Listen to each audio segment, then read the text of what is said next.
சமையலறையில் நான் உப்பா சர்க்கரையா? நீ படிக்கும் அறையில் நான் கண்களா புத்தகமா? உன் சமையலறையில் நான் உப்பா சர்க்கரையா?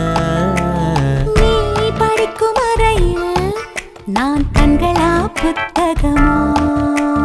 நீ விரல்கள் என்றால் நான் நகமா மோதிரமா?